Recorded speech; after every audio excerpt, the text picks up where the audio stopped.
You're listening to Brainwork Framework, a business and marketing podcast, brought to you by focus-biz.com. Business owners and entrepreneurs. With us today is Deborah Coviello, the founder of Illumination Partners. She's a speaker, a podcaster, an author, and a consultant. She shines lights on the C-suite executive experience, helping leaders of today and tomorrow. She's also known as the Drop-In CEO. She does so many things that we wanted to invite her on the podcast. Deborah, thanks so much for joining us. How are you today? I'm doing amazing. Like before we got on here, had some great meetings, great client interactions. I am so energized. So let's get the show on the road before I lose all this fantastic energy. So exciting. I love it. Deborah, tell us more about your entrepreneurial journey. Were you always kind of like this amazing business person marketer, or did you kind of like stumble into it? What was your journey? I was kicked out of the nest. Oh, no. No, I mean, I would say let's go back a few years. I was always trying to make a little bit of money as a child. I was creative, arts and craft, magic show, newspaper route, all to just try to bring in some money and have some independence. However, moved into the educational system and society. I moved into engineering degree. Later found myself in multiple industries in manufacturing. I honed my skills in the area of quality and operational excellence. So, how do we help companies make things better, faster, cheaper, safer? And got to the ultimate leadership roles in corporate. I got my dream job, head of quality for North America. That's what brought me from New Jersey. I'm a Jersey girl out to Cincinnati, hauling three children, a ferret, and a husband into the great Midwest. And then things got really stressful for me. I was managing, but I no longer fit. I was starting to go to a place of creativity, like how can we make quality cool? We should be doing these more proactive things. I wasn't fitting in the mold anymore. And fortunately, I got kicked out of the nest. They said, we just need a change. I was never given a really good excuse. So I ran away from corporate saying, I don't want to go back. I can do this on my own. Let me just figure this out. And I had to figure out what am I good at? What can I bring forward? Who do I want to work with? I didn't want to go back to big corporate. And then the journey just continues into I got to find clients. What's my brand? What's the name of the company? What are my talking points? Podcast, a book, and lots of articles and what a journey speaking. It's been a roller coaster, but it's something that I think returned me to my creative roots. It brings me joy. I love it. And I got a lot to share about that roller coaster. I love that. What an incredible journey. I hear this from many entrepreneurs, just the struggle and the challenges that they have to overcome and finally finding their own place and something that they're passionate about and love doing. And it helps a lot of people. So I love that you share that experience with us. What is it that you do today and how do you help people specifically? So I have been through the 10:30 and 3-minute elevator speech briefly. I help C-suite leaders navigate challenges with confidence. And how does that translate? Well, I find my niche that the main part of my business is the drop-in CEO work, where I drop in as a AKA fractional leader for a C-suite leader, founder, president, that something's changing, that their old playbook is no longer serving them. And they're just saying, oh, am I going to get through this? They may have lost a leader where I can drop in. I have been a senior leader in an organization. You can plug and play. I can execute or new customer requirements. They have no idea nor the capacity or capability, or they're losing market share. They're losing customers because the wheels are falling off the bus and they're starting to feel anguish. I get called in for 3-month, 6-month assignments to help them get back on track. The CEO's compass, how to help them get back on track. But the other part of what I do is also elevating the leadership, either that of the C-suite leader, they got to change too with this changing business model, or all the people that have come up through the ranks that have been with them for so long may not necessarily have the skills. So I have to develop those skills. That's the major part of my business, but I am also in the media area. I've got my own podcast. I have done speaking. I've got the book. I've got the blog. All of that content creation and co creation is media.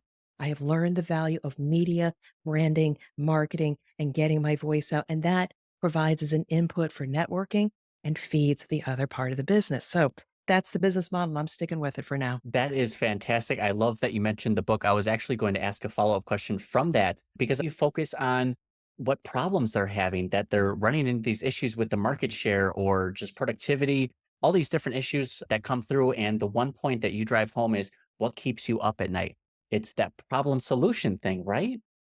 Yeah, it's one of those things. One of my talking points is what keeps you up at night? Because that, for a leader who has a lot of pride and has not needed a lot of help in the past, now can't sleep at night. And so when they start getting that feeling, I often question what keeps them from asking for help. Where do they find the courage to ask for help? And I have found that, again, they've lost their way. The old playbook doesn't work. There are new requirements, new skills. Are we able to scale? Or they just cannot see the forest for the trees. They need to have that awareness. They need another set of eyes, a partner that identifies what is missing and moves with them together, not just give them a checklist and have at it. That's the issue with being up at night is they have to have that awareness and then the courage to ask for help. Very important. One thing that you mentioned as far as the playbook doesn't work anymore, what are the big differences when it comes specifically attracting the right employees and employee retention? Because I feel in the last 5 years, there's been a big shift in the labor market. What are you doing to address those challenges? What have you seen that's been working? What are some of the new requirements that CEOs should be focusing on as they're trying to attract new and retain talent? So, one of the things that I find is that leaders only focus on results when they should actually be in pursuit of peace of mind. Peace of mind is the sum total of the engine firing on all cylinders. And while we may hammer into our people, once you hire all this great talent, we got to get the results. You burn the people out, you get the results, and then one quarter you don't get the results and you burn them out. We're so focused on the results, but when they should be focusing on the employee engagement, what development do they need to close any gaps in their capability or capacity to achieve the purpose, the mission, the vision? Why do we even exist as a company?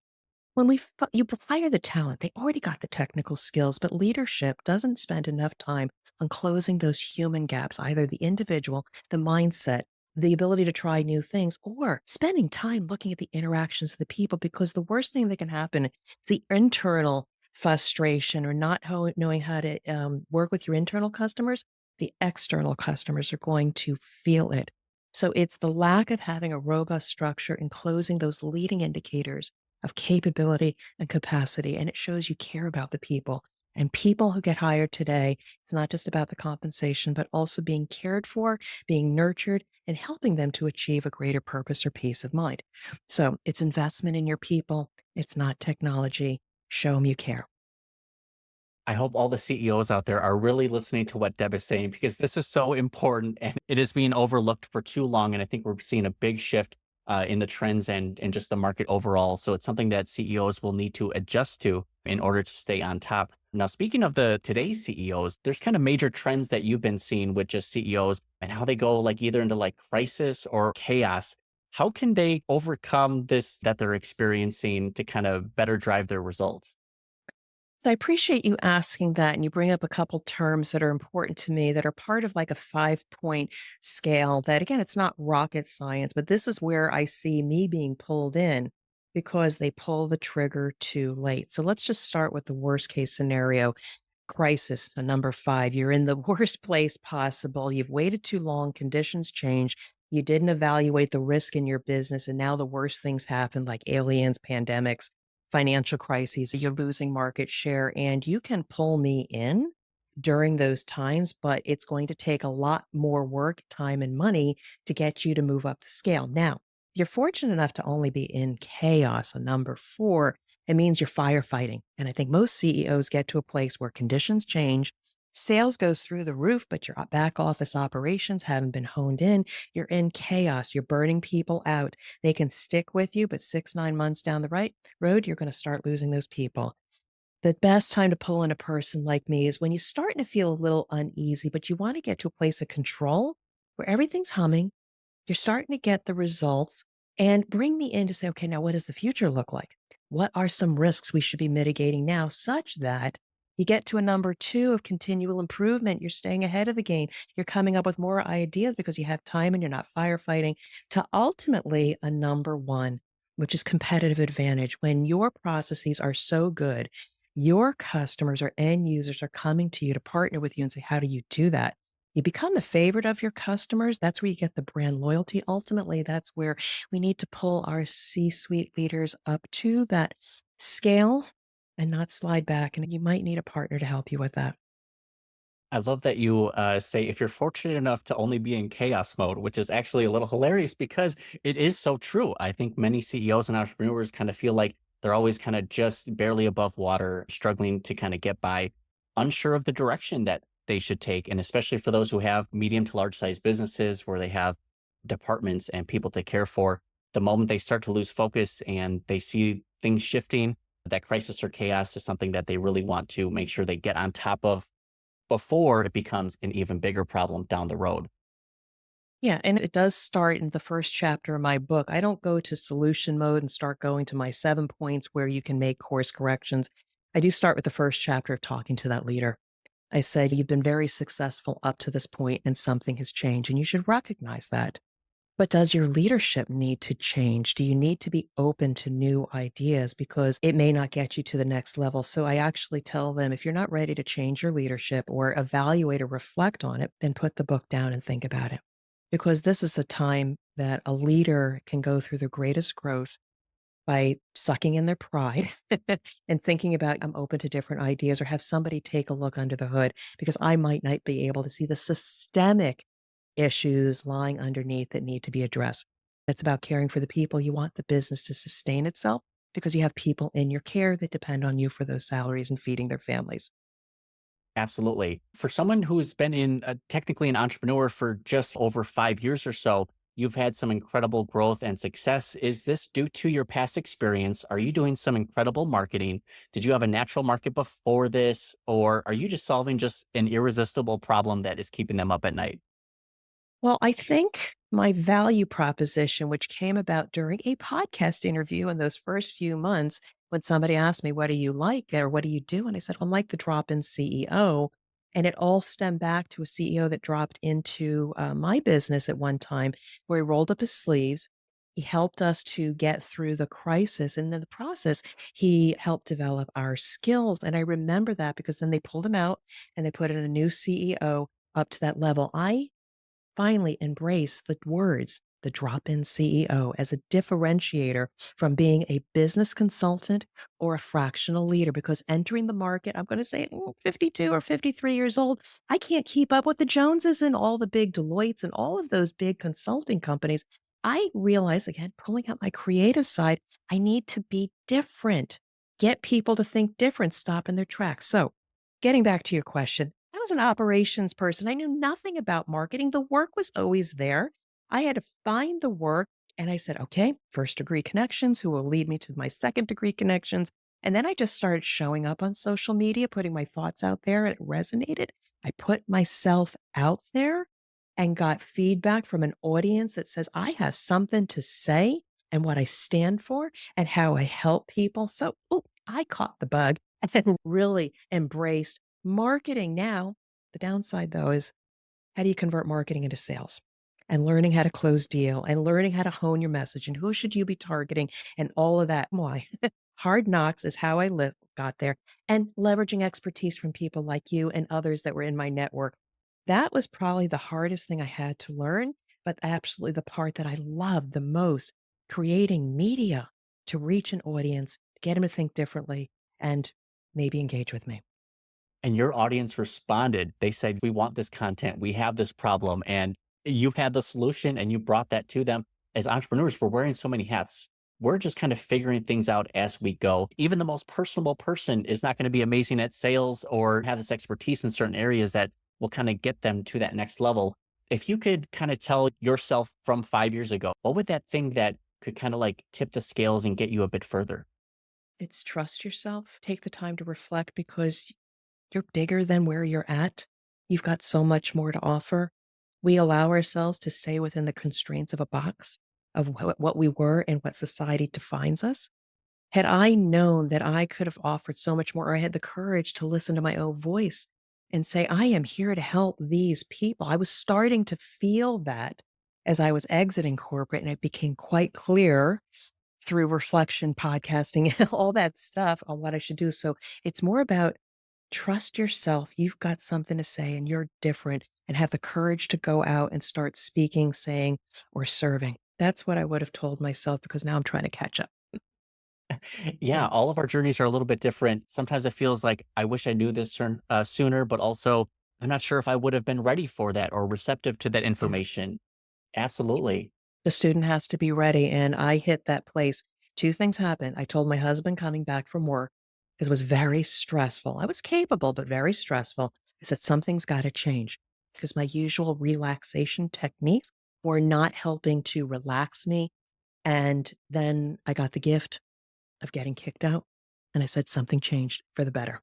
Isn't it incredible how Yeah. some doors close and new doors open, but we have to be willing to walk through them and kind of take Yeah. the lead and take the charge on that. It's incredible to watch your journey, and I appreciate you coming to share all that with us. You seem like a lifelong learner. You love learning more about the information, the industry, and things that you're learning. What has been the most influential book or podcast or video series or course? What would you recommend for others to kind of learn more about improving themselves as a CEO or entrepreneur or founder? So, one of the podcasts I listened to by Jeffrey Shaw started out as the creative warrior. And I was listening to that to say, I'm a creator and I can do this creative. Later changing the self-employment podcast, whereas he realized he wanted to focus on small and medium-sized business owners. But I got the courage to say, I can do this. That was one source of inspiration. The other thing was podcasting. Podcasts, because all the people that I have used to serve me, to coach me with social media, with my appearance, and everything else was through the art of networking. That is my greatest wealth. I have learned so much. This video, this camera, this lighting were all people I met through podcasting, and I kept them in my toolbox and I've called upon them. So invest in your network. That has been so invaluable for my growth. I could cite either books, Dory Clark, stand out. She's been a great entrepreneur, helps entrepreneurs. Dory Clark, Jeffrey Shaw, both of them have been big influences for me, and they've both been on my podcast. Oh, that's fantastic. But I do agree with the benefits and the value of having the podcast. You may make some great connections. You get to meet new people and learn from each other. You get to share tips and tricks. And now suddenly Mm. you're building everybody up as you go along in your journey. Yeah, I mean, that's what we do here as a podcast host. I'm here to elevate the person who's my guest, make them feel good, make them feel they provided value. And then the magic happens afterwards when we have a conversation, even get to know each other deeper. Who can we refer each other to? How might we collaborate? That's the beauty of networking. That's the biggest thing. Even if you're still in a company and you're thinking of doing something different, start investing in your network. You may realize possibilities that you've never had before.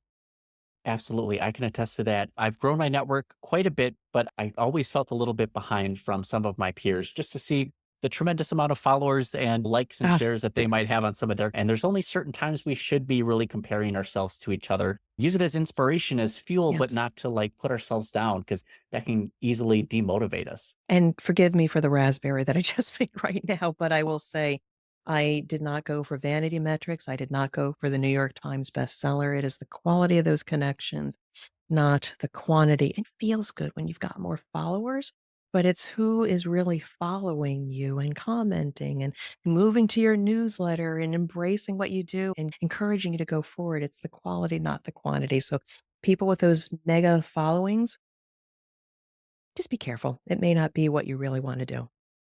Absolutely. Something you mentioned earlier about the client experience and kind of moving them through the buyer's journey. I noticed that you're a Sigma black belt, so the process improvement is something that's built into your DNA. When you look at a process or problem, you're kind of taking this 30,000 foot view approach, and then you get into the nitty gritty details. Can you tell us the benefits of what the Six Sigma black belt has done for you? Mm. So it is, from a scientific perspective or whatever, it is a methodology for which you can solve problems. And it could be anything from, and there's a couple key things here that have worked really well. You have to think strategically and tactically, but more specifically, I have learned a lot through it is have a very well defined problem statement. And sometimes leaders, because they're in the weeds, cannot articulate a problem. That's where the chaos ensues. So I have learned to listen to all the noise, the data, the problems that they're telling me, but to be able to step back and say, I think this is the problem we need to solve. And all of a sudden, people's energy and tension goes away, like they've just had a massage. Their brain is at peace. Getting clear on a problem statement is one. And then two, understanding what are all those levers or things that could be affecting that, and then learning how to do deeper root cause analysis, not just to fix the symptoms, but what are the conditions that exist that allowed us to get here? And what are some of the systemic issues? Because ultimately, I want to keep working for you, but I want to come here and fix one thing permanently. So you can say, I can sleep at night and then bring me in for the next project. So DMAIC methodology, Six Sigma methodology has taught me get clarity around a problem statement and robust problem solving, addressing the conditions and the systemic issues that could affect many things. So that's my soapbox. I love that. I appreciate it. Deb, for you, what are you most excited for, like rounding out 2024, 2025? Do you have any kind of like things that you're excited to be launching soon or considering about launching? Or are you just continuing keeping up what you're doing? I really appreciate that. And on this entrepreneurial journey, while I'm forever in pursuit of finding an ideal client that says, I should talk to you, that's always a question on how can I create more of that. But what am I excited about is really turning up the media side of who I am.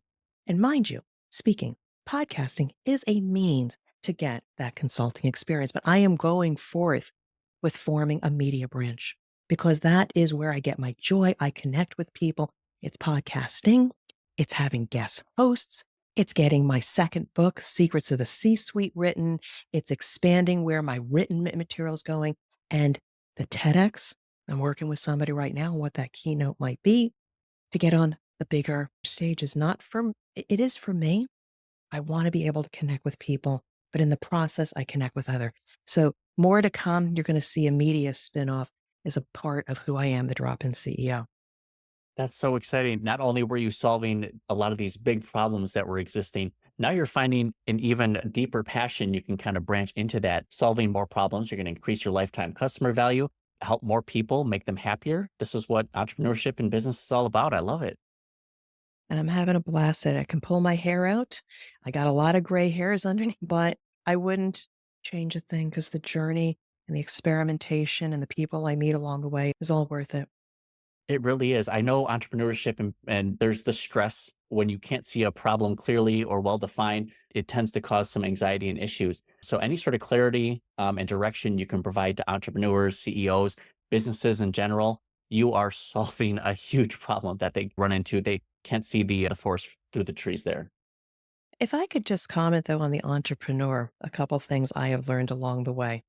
And somebody said this to me, you only run out of cash once. And I did. I had an abundance mindset along the way, investing heavily on podcast guesting and a number of other things because an abundance mindset or a business owner has to invest in the future and realize I had to reel back and bootstrap again. That's one thing. It's just a watch out, not to be afraid of, take risks. But the other thing is don't be chasing other people and their platforms and expect to get a particular result. I took the decision to reel things back in and invest in myself, invest in my well being, and invest in my reach. We got to bet on ourselves.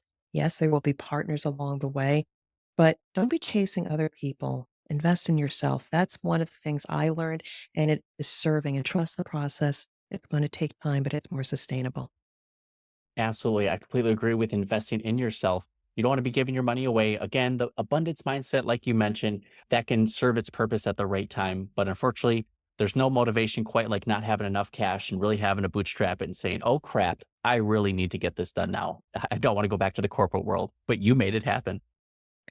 Yeah, I'm grateful for it. And again, I'm happy. I think entrepreneurship is stressful, but I am happier than I've ever been. And it flows over into my personal life, my family, my kids, my curling, my entertaining. It's all part of the ecosystem we live in. Again, you get things right in your entrepreneurial journey, it spills over and vice versa. Things are good at home, it spills over into the work we're doing. Yes, absolutely. Well, the stress of entrepreneurship, it's a little bit different than when you're working for someone else. It's more fulfilling when you can do it for yourself. Absolutely. Couldn't agree more. Now, Deb, for everyone who is interested in reimagining their business, having you come in, where can they find out more about you and get connected with you online? So the two plus best places right now is my website, dropinceo.com. There's a contact page. Message me. We'll jump on a call right away. My other playground right now, though I am starting to get uncomfortable there, is LinkedIn, but Deborah A. Coviello or the Drop In CEO. Direct message me. It's me there answering your messages. I would love to talk to you. Follow me on YouTube, Instagram, Facebook. I love marketing, social media, and experimenting and see where things pop. YouTube has also been going for the last 6 months. So would love a conversation just to get to know each other. And you never know where you might get inspired along the way. I love it. We'll also have links available down in the show description and the show notes so you can get connected with Deb here. Deb, any last word of advice for any of our entrepreneurs and CEOs out there? Anything we haven't touched on yet that you kind of want to share this? I appreciate you giving me the floor one last time, and I'll just reiterate 2 points is trust the process. If you feel very grounded in your values, your strategic plan to get from A to B, don't be, I'll use the archaic word, don't be thwarted by the naysayers to say, you got to get me quick results. Be courageous and stick to the process, whether you're developing your business or making a business improvement. Have the patience for the long game. You will find in most cases, you will get sustainable results and get peace of mind. That's my advice. I appreciate that, Deb, because I've seen too many people throw in the towel a bit too early and just give up on their dreams because something didn't work out quite right soon enough for them. That patience is going to be key. And then actually taking action, just like you said, so important. I appreciate it so much, Deb. Thank you for taking the time to join us today and sharing your tips and tricks. Congratulations on your past success and looking forward to see everything that you do in the future. Thank you so much, Deb. Thank you, Chris.